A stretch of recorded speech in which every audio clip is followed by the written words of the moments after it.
bitta narsani unutmang, bizning ayollarimiz urologlarga borishdan uyalishadi va ginekologlarimizga borib bu haqida davolanib yurishadi. Bu ham xato hisoblanadi. 1 yildan beri sistit kasalligi bilan davolanaman. Hech qanaqa natijalar yo'q. Oxirgi paytda yo'talsam, aksirsam siydik ushlolmaslik paydo bo'ldi. Nima maslahat berasiz? Analizlarimni, lichinalarimni sizga tashladim.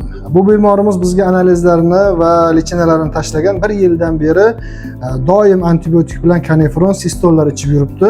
Bu bemorimiz analizlarini ko'rib chiqqan paytimizda hech qanaqa sistit yo'qligi aniqlanib turibdi hozircha.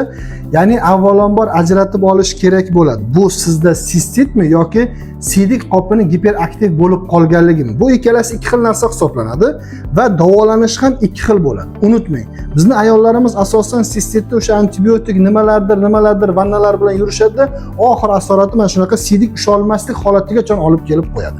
Agar sizda siydik qopini giperaktiv holati bo'ladigan bo'lsa, hech qanaqa sistitga tushayotgan antibiotiklaringiz umuman ta'sir qilmaydi. Buni davosi alohida hisoblanadi. O'shaning uchun adashtirib yubormaylik. Buning uchun siz urolog shifokoriga murojaat qilib, siz tashxisingizni to'liq aniqlab olsangiz, davosi ham juda ham oson bo'ladi. Yana bitta narsani unutmang, bizning ayollarimiz urologlarga borishdan uyalishadi va ginekologlarimizga borib bu haqida davolanib yurishadi. Bu ham xato hisoblanadi.